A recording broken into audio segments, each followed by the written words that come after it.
The time is 6:32 p.m. I will now call the December 2nd, 2024 meeting of the Common Council of the City of Lawrence to order. Please stand for the Pledge of Allegiance and a prayer. I pledge allegiance to the flag of the United States of America and to the republic for which it stands, one nation, under God, indivisible, with liberty and justice for all. Heavenly Father, we come before you today in humility and faith. We thank you for all you have given to us and the many blessings in our lives. We ask for your guidance and strength. Show us the way and fill us with courage and wisdom. Help us to remember your love and grace and to be faithful in our service to you. These and other blessings we ask in your Son's name. Amen. Amen. Amen.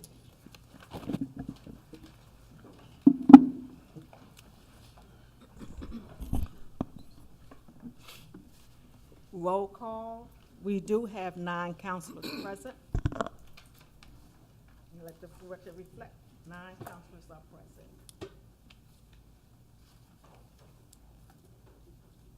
Next, we will have comments of the council members. Any special recognitions or resolutions? Madam Chair, Yes. I'd like to make everyone aware and also acknowledge the presence of the Lawrence Fall Creek City of Lawrence baseball field team, and they would also like to make some comments, citizen comments at the end of the meeting. Okay, great. Welcome. I attended on November the 21st, the first year anniversary for the Kids Place. They're located at 8405 East 47th Street, and it was awesome. I had a facility tour. I met and talked with 2 DCS representatives for that facility. They're doing wonderful things, and they're still helping the youth in the community who are at need. Are there any other comments or recognition? Okay. Approval of the minutes. Are there any questions or corrections to the minutes? I'll make a motion to approve the minutes. Thank you, Counselor. Can we get a second? Second. Thank you. Any further discussion? Now we'll take a vote. All those in favor, say aye. Aye. Aye. All those opposed, please signify by saying nay.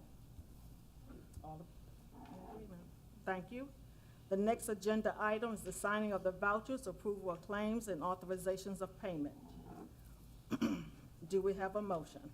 So moved. I'll second that. Thank you, counselors. Any discussion?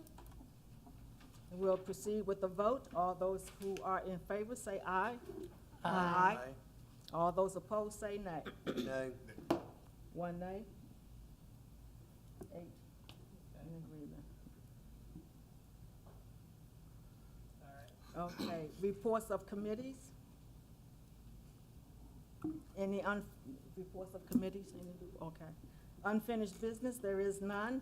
New business. The next agenda item is new business. Presentation from Ms. Mattie McCormick. Please approach the podium, state your name and address for the record. Thank you, President Robinson and council members. My name is Mattie McCormick, Yes. and my address is 10906 Brigantine Drive, Okay. Indianapolis. Yes. The opportunity that you give us tonight, we appreciate on behalf of the Propel Indy Study. Now, you may say, what is the Propel Indy Study? This study is funded by the Indiana Department of Transportation, and it is a study to receive your ideas, your recommendations, your questions, your concerns regarding the future design of our interstate system. We all know that interstates age just like everything and everybody else, and they're going to need some work over the coming 30, 40 years as we look out. So this is the first time NDOT has said, instead of us building something and then the public coming back and say, what did you do? How did that happen so quickly? We're coming to you and saying, tell us what you'd like to see. Tell us what your needs are. Tell us what your recommendations would be if you could envision a new system for the future. Now, we're specifically looking at I-70 and I-65 within the I-465 loop. There are 4 cities within that loop. You are one. We're going to all 4, as well as neighborhood groups, festivals, activities, website activity. We want to hear every voice that we can. My role is community facilitator, shy, retiring personality that I am. I go out and find those entities that will be a voice for us to share comments, questions, concerns. We have a great presentation. We have a great team leader, Tim Miller, who is here tonight. And it is our pleasure, our privilege. We're humbled by the opportunity. And so if you give us a few more minutes, we do that formal thing with the presentation. Thank you. Well, good evening, and thank you for allowing Maddie and I to come here and present to you. I am going to do podium HDMI, is that correct? Yes. Okay. Hopefully this works. Oh, look at that, just magic. That was my trial run. But anyway, I appreciate the opportunity. Just a little bit of history. I've lived in the Indianapolis area for more than 35 years, been in transportation for more than 30 years. Maddie and I have worked on projects for more than 25 years. So the team of Maddie and I going out and be able to speak with different counselors, with mayors, representatives, whether state, local, or federal, we really enjoy what we do. But I am here to talk a little bit about what Propel Indy is and what it is not. And as Maddie mentioned, it's really a planning study. And again, let me emphasize a planning study on really what are we going to look like? What do we envision I-65 and I-70 to look like, to act like within 465 over the next 20 years? This is sort of our, sort of the scope of work as far as what we're looking at. And you can see, you know, there are everything within 65 and 70 we're taking a look at. With the exception of 2 areas. One is where they recently completed the North Split project, where 65 and 70 converge. And then we have a little area just to the south of the South Split. We'll call it the South Split because that's a project that's already underway that will start under construction next year. But everything else is sort of up for discussion. And I'm going to talk a little bit about what that actually means. But before that, I wanted to give you a little bit of an idea of where we've been and where are we going. Again, this is a planning study. You could talk about, we've identified 5 major milestones within this study, everything from the visioning phase, the data collection, all the way to the very end, and this will be toward the end of next year, of sort of some study recommendations on what we recommend the Indiana DOT to do after that. So again, we're right in about the middle, so this is the perfect opportunity for us to come out and speak.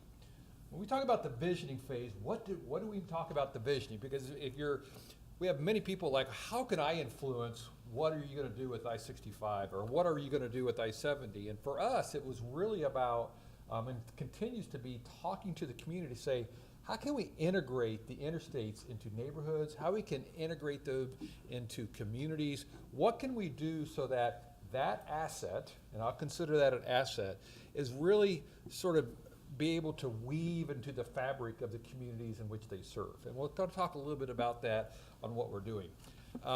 We went to, as Maddie mentioned, street festivals over the summer. We've been to back to school events. We've been to just a number of public events and just having a conversation with people and really listening to say, what do you like? What do you dislike? Let's think about if we can dream. If you're on the DreamWorks committee or if you're an Imagineering committee, just sort of what Walt Disney does, what would you envision that? And these are some of the results that we've done. We have over 1,100 comments. And really, this is probably just as in the spring had 1,100 comments. We have over 620 people who get regular updates on the study. We do have a study advisory committee that we have about 45 people on, and not only includes people from neighborhoods, but our downtown businesses, our businesses around the 465 loop. So it's more of a community partnership, more than just one or two people deciding on what we're going to do. This is the foundation of what we're trying to do.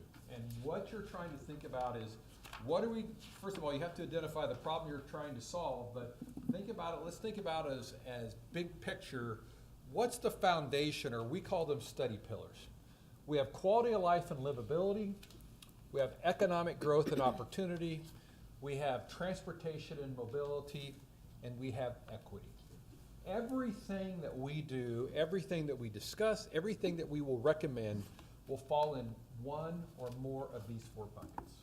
If it doesn't fit in one of these 4 buckets, we're probably not going to advance. And there's things that we can think about, talk about on each one of these buckets. So what we've heard about, if you think about what have we heard of those 4 buckets, what are you talking about? So let's think about quality of life and livability. How can an interstate impact or influence your quality of life or livability? And so we went out and talked to people, and it's like, all right, number one, especially in the inner city, we're thinking about wayfinding. We have signage challenges that we need to be addressed. There are, for example, maybe there's a culturally historic neighborhood, or maybe there's something of significance that, you know what, maybe we need to have some placemaking, some signage to really bring attention and really bring that identity to the neighborhood, and that interstate can do that. You think about economic growth. How can we make sure that we continue the economic growth, not only for those communities that live alongside the interstate, but those communities that are within the vicinity, such as here in Lawrence? Thinking about transportation and mobility. How do we incorporate pedestrian and bicycle paths? Now, we're not going to put bicycle and pedestrian paths on the interstates, but making sure that that mobility and that either under or over or through the interstate is ability. We don't want to make that an impediment. Maybe there are some things about some technology or the connectivity. Is there a way that maybe we can reconnect some of the neighborhoods that were impacted during the original construction back in the early 1970s? So those are things about mobility. And finally, from an equity standpoint, everything that we do, from our outreach to our designs to our ideas, we want to make sure that they are inclusive and they consider everything. And so that's one of our foundations, and it's something we're very committed to, and that's something that Maddie and I, everything that we talk about, we want to make sure that we address each one of those pillars. When you think about purpose and need, these are just some big ideas about, we need to identify the issues we're trying to solve. We want to determine what the purpose of what we're trying to do. And then finally, we want to think about alternatives that would solve that problem we're trying to solve. When you talk about issues, we know there are a couple issues that we've already identified. We have aging and pavement condition challenges. And as Maddie said, originally, I don't know if anybody in this room or in the audience was around when they constructed I-65 and I-70 within 465, but it was around 1971 through 1974. It's time to start thinking about how those interact, and eventually they need to be upgraded. We've already upgraded a piece of that. That was in the North Split project. But there are a lot more miles that are going to need to be addressed within the next 20 years. And so now is the time to start planning on how we want those to interact. Think about safety. When you think about interchanges and the location and the placement of interchanges, a lot of those were determined, let's say, in 1970. Are those the same locations where we want them in 2030, 2040, or is this something we need to look at? When you think about mobility, we've talked about the connectivity of the neighborhoods, and then when you think about the limited multimodal and neighborhood connections, we are in a situation and we're in an opportunity now where we can improve what's there now. So again, we know that there's about 5 of the 120, we've calculated all this, we've inventoried everything. We know there's about 5 bridges in the area that are going to need to be replaced, and some of those bridges are large bridges, like it could be a downtown bridge, it could be a bridge over the White River. So we know where those bridges are. We know where the safety issues are. We went through and looked at all the crashes that occurred on 65 and 70 within the last 5 years. And there's some, we actually went out, we gathered all the data. There was about 10,500 crashes between 2018 and 2022. We got those in a GIS system, so we know exactly where those crashes occurred. And in many circumstances, we may not know the exact reason, but you can start compiling that data and say, okay, there's an issue here we need to address for the long term. When you think about mobility, this is something that, are there weaves that need to be addressed? Are there other design issues? And then as far as multimodal and neighborhood connections, we went out and looked pre-interstates and after the interstates were constructed, and we know there was about 100 street connections that were lost when the interstates were constructed. And so what our job is and what our mission is to see how can we maybe weave many of those back in, and that can be done through a variety of ways. So this is just some other areas about, we need to improve the bridges, we need to improve the pavement. We know we're going to do it. Now we need to know, how can we look big? How can we think big about how do we address it? How can we improve safety, reduce congestion, and improve that connectivity?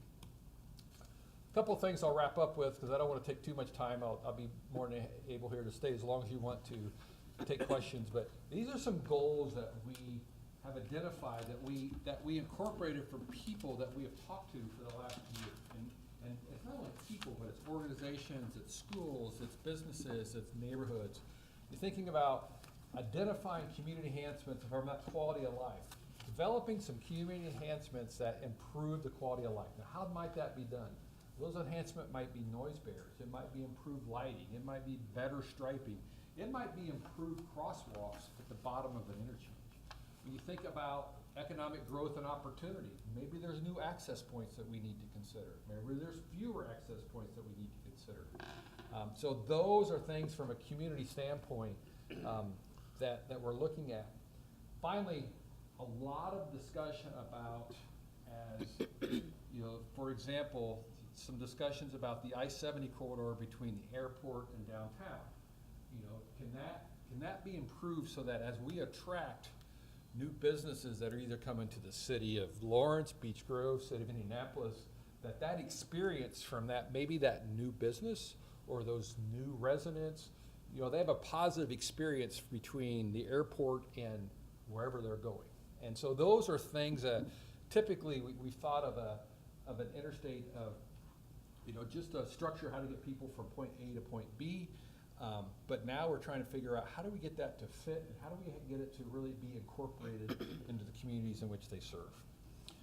Again, this is just, we do track everywhere we go over the last year. And those are some of the things, those are just a GIS map of sort of where we've gone. And then finally, our next steps. So this is what's going to take place. I'm going to give you the next 30 to 60 days, and I'll give you the next 9 months. So in the next 30 days or so, we're going to release what's called a universal concept report. And that is looking at some big concepts that we've listened to say, okay, is it reasonable to advance it, or do we sort of dismiss it and maybe shelve it? Let me give you an example of some of those big concepts.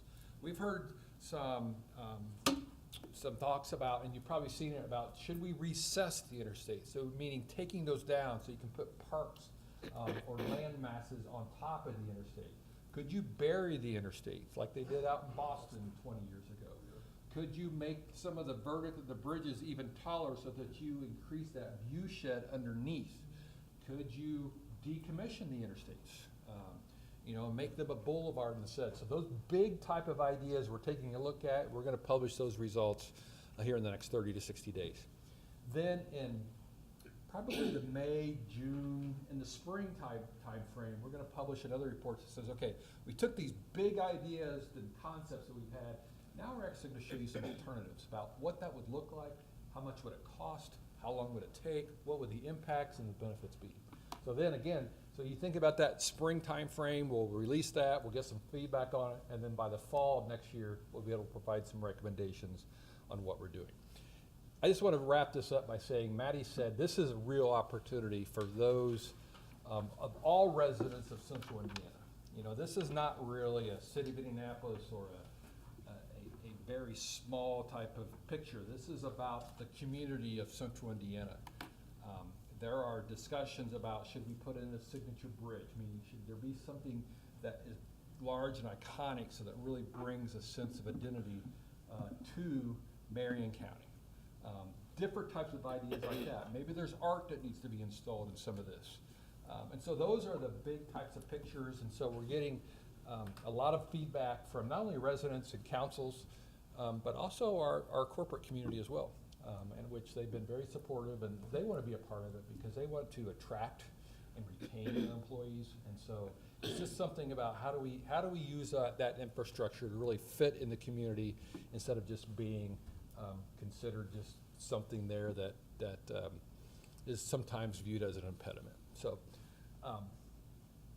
that's sort of what we're here to talk about, sort of what our goal was, and really just to make you aware, and we'd be happy to provide you additional information. And I know you got a lot to do tonight, but that's sort of, hopefully that sort of gives us a sense of what we're here all about. Okay. Any questions, counselors? Oh, boy, I got a lot of questions. Yes. Guys do studies on, like when you go up and down a hill and the backup, have you considered maybe lessening the amount of distance between the high points and low points? On the interstates? To decrease, that lag. Yeah, absolutely. I mean, that's what we call vertical alignment. So Yeah, if you go vertical, up and down, yes. yeah. So that's something on our design and mobility issues that we're taking a look at. Really, we take a look at, is the sight distance adequate? Is the lighting adequate? Because as you talk about, if you're going up and down, you want to make sure you have a safe view shed both during the daylight hours and nighttime hours. So Also a the lot of build-up. discussion on. Go ahead.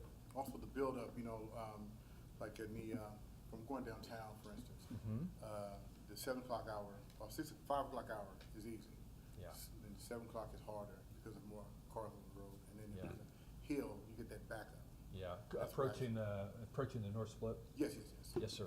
I know exactly. Yes, we're trying to figure out what we might do to address that. Yes, sir. Yes. The overpasses, is it gonna be anything like safety features where someone won't be standing up there and throwing baseballs at the semi-truck drivers? That's a great question. That is something that not only here in Central Indiana, but nationally we look at as well. But the safety of not only the motorists below, but of people on the bridge is something we need to take a look at.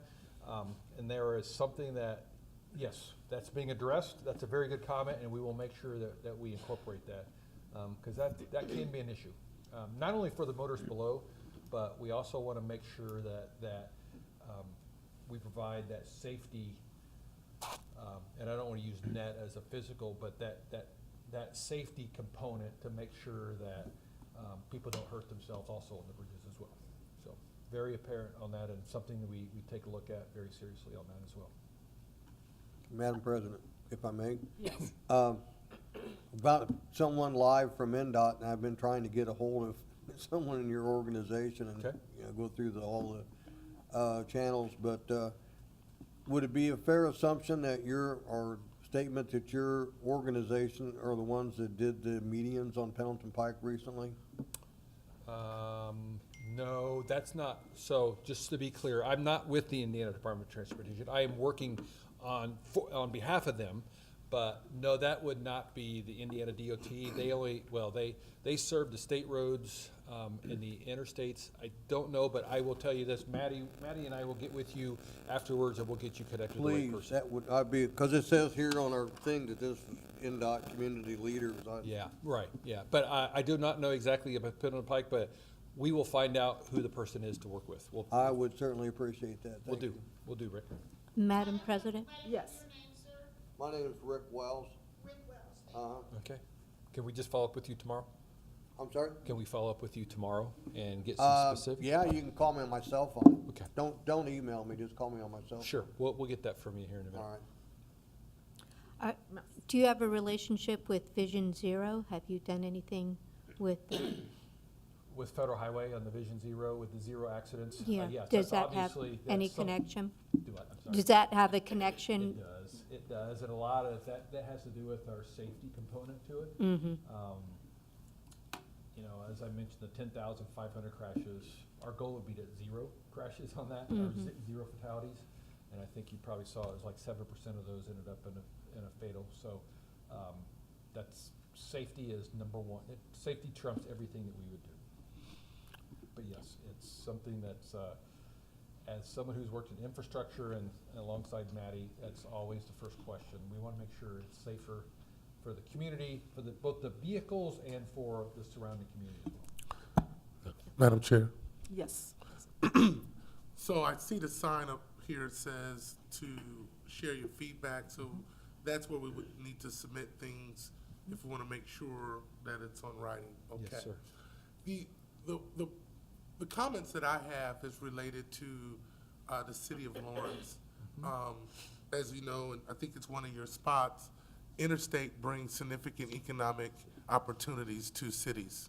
One of our issues that would bring a lot of opportunity to, well, first I'll say this before I go there. Are you guys working with organizations that look at the economic outcomes or potential of what we could use the interstate to how it works with our economic growth plan? Give you an example. We have a trades district that is right there at at 465 and Pendleton Pike. Okay, there may be opportunities for a hospital potentially to come to this area. As you guys know, you got Community North, you got East. IU has no presence here. Many years ago, I heard a conversation about IU could come, but our interstate exits for ambulances and stuff like that was not appropriate. And so we would benefit to say, because you're talking 20, 30-year planning here, is to say, hey, if our interstate was appropriate, then that would maybe attract others. Another example, 56th Street and 465. We would like, I've heard conversations, and we'd like to bring in development for a new hotel, right? But is that exit necessarily set up for that? I don't know, right? Yeah. Also, making sure that we got to redevelop the Monarch beverage deal, right? Will that interstate allow trucks to assess those areas? So we're landlocked, right, here on the east side of the county. And so interstate improvement. And then one more that's outside of the city of Lawrence that I think when you talk about adding exits in, 30th Street, where there's a bridge now. But if you look from Shadeland to Franklin Road, those are all warehouses and industrial, which I'm looking at opportunities to bring economic improvement, to bring jobs to the people who live on the east side so they don't have to go to Brownsburg or wherever, right? And so I know with that, kind of like I'm old enough to say that I worked on 70 at Keystone when we did that for Milestone 25 years ago, really? Yeah. right?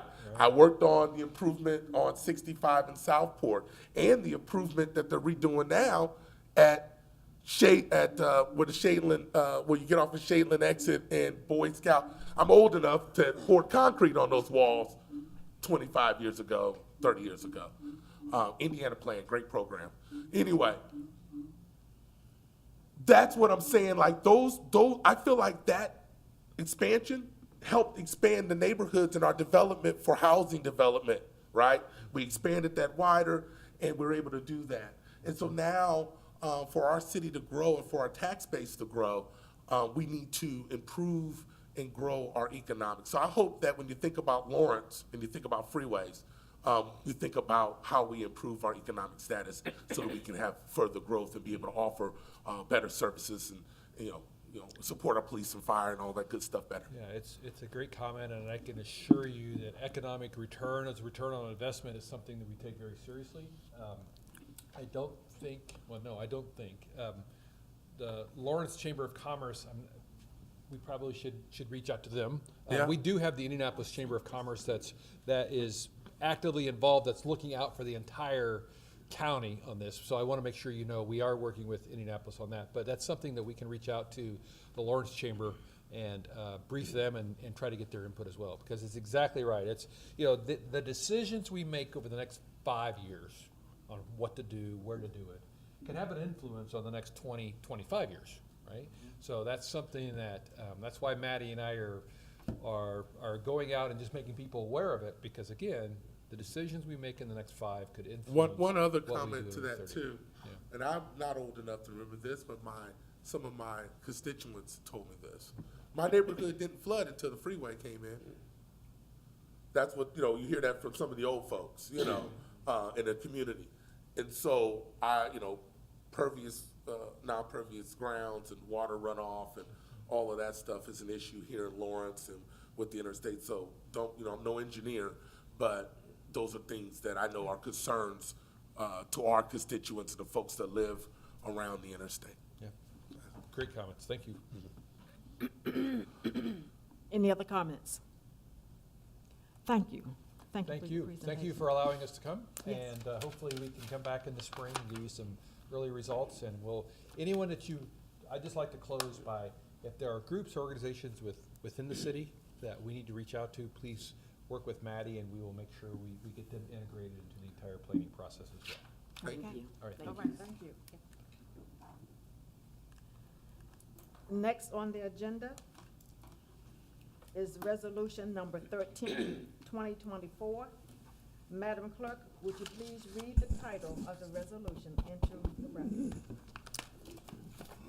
Resolution number 13, 2024, a non-binding resolution of the Common Council of the City of Lawrence recognizing the unique neighborhoods and communities of the City of Lawrence to promote quality of life and economic development. Thank you, Madam Clerk. This resolution was received last week. Do councilors have any questions or comments? Do I have a motion? Make the motion. Second. Thank you, councilors. Now we will take a vote. Any discussion? All those in favor say aye. Aye. All those opposed signify by saying nay. Unanimous. Thank you, councilors. The next agenda item is new business, proposal number 2024. Madam Clerk, would you please read the title of the proposal into the record? Proposal number 2024, an ordinance of the Common Council of the City of Lawrence, Indiana, to repeal and replace Title 5, Article 2, Chapter 6 of the Lawrence Municipal Code regarding stormwater management and sediment control and eliminate conflicting provisions, including Title 5, Article 2, Chapter 7 regarding illicit discharge detection and elimination. Thank you, Madam Clerk. On behalf of the Common Council, I am referring proposal number 2024 to the Public Works Committee for consideration. Next, we will have comments of the administration.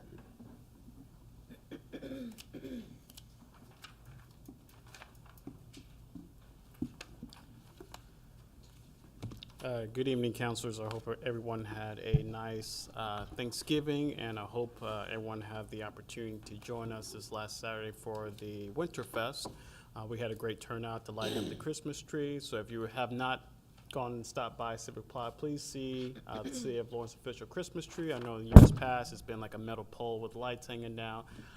It was a priority of Mary Whitfield to make sure we have a proper Christmas tree. We have one, so please stop by and check it out. Also, too, we'll additionally have some more Winterfest opportunities along with Winter Market, throughout the month of December and January. So Jamie can give more information about that. I'll make sure I forward that everyone to the council. Additionally, thank you for passing resolutions regarding the new city neighborhoods and communities. I was prepared to give you all a presentation, but you guys passed on the first reading, so I'll take that as a thank you. And also, too, I will let you guys know, this is the council moving forward with this non-binding resolution is kind of phase 1 of phase 2 that we're going to be launching in January regarding some a neighborhood HUD for the city. So just look out for a neighborhood HUD, and we'll explain more about it. Neighborhood hub, I apologize. So you'll see more of that in January. It's a unique opportunity for the city. Again, thank you for your actions today. As some of you may have been know that earlier last week, Mayor Whitfield appointed Greg Goodnight as Chief of Staff for the City of Lawrence. Former Mayor Goodnight, you want to stand for us real quick? Yeah. Thank you. Mayor Whitfield expressed enthusiasm for Mr. Goodnight's appointment. Again, Mr. Goodnight is the former mayor of Kokomo, Indiana, and prior to that, he served on the Kokomo Common Council. We want to appreciate and welcome Mr. Goodnight in his role and the leadership and experience he brings to the administration. And with that, I will call it a night. Thank you. Thank you.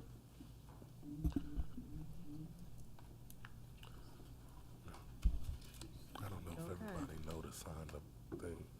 He's I don't think they Next, we will decided. have comments, citizens. citizens' comments. We have Schaefer, Robert Schaefer. No additional comments? Okay, thank you, sir.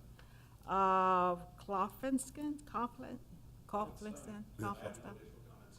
Okay. Madam McCormick, any comments? Okay. Virgil Aldrich? Okay. Come up, state your name. You have 3 minutes. Name and address. My name is Virgil Aldridge, 4546 Peyton Avenue, or Street. I'm Virgil Aldridge. I'm with Fall Creek Baseball and Softball. I'm not a speaker, so forgive me. Don't judge my organization by me. I've scribbled some notes, though. We're here because we heard that some council members felt that Lawrence Community Park might be better utilized as something besides youth baseball. And so we wanted to come. We may have neglected our relationship with the council. And so we want to rectify that and wanted to show up and take the first step in making you love and value our mission. As you can see, we've got some parents and kids that braved the cold to come out and support us. And thank you, kids. You've been amazing and well behaved. It's been a while. I appreciate that. But I would proudly proclaim that Fall Creek Baseball and Softball at Lawrence Community Park is more Lawrence than just about any other organization. I think if you want to understand Lawrence, you come there and hang around our people, and you'll get to know Lawrence. But like almost all completely volunteer organizations, we are imperfect, but we do work very hard and try our best to love each other. With that, if you have any questions or advice on how we can demonstrate our value to the city and help you understand a little bit better what our mission is and what we're doing, I would appreciate it. Thank you. Okay, thank you. Thank you so much. Mr. Rapp, Daniel Rapp.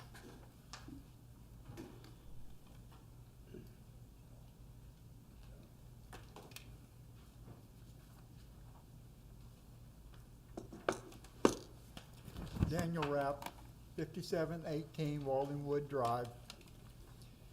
Topic tonight, I just noticed that the monthly financial reports are not getting posted to the webpage. And the last one I saw was the month of September, which was posted some time ago.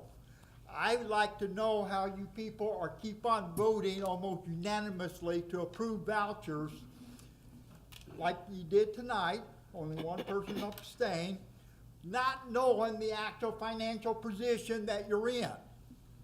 Because I would think that the month of October should have been posted already, especially whenever you're getting toward the end of the year. And this City of Lawrence has had problems with the 2024 budget. So my question is, when are they going to get posted? I would expect that the November monthly report should be posted by the mid-month city of council meeting that would take place, so that you would have something to go by. That's what I got to say about the financial reports. A add-on. Maddie, I want to say, my concern is about the interstates, is on safety. Whenever I look at the local news of a morning, and the average speed limit that is being posted for 69 coming out of Noblesville, or 70 coming out of Greenfield, or Greenwood coming into the South Split, or Plainfield coming into the South Split, the posted speeds that they're showing are above the posted, the average speeds are above the max speed limit that is out there. And I look at Noblesville coming into 465. The speed limit max is 65, drops down to 55. And the average speed limit they're saying is 70. That's a safety issue. So one or two things. Either people are driving too fast, or the local media is not getting the average speed right. So if you want to do something about safety, slow people down. Thank you. Thank you. Can I get a motion to adjourn? So moved. Adjourn. Thank you.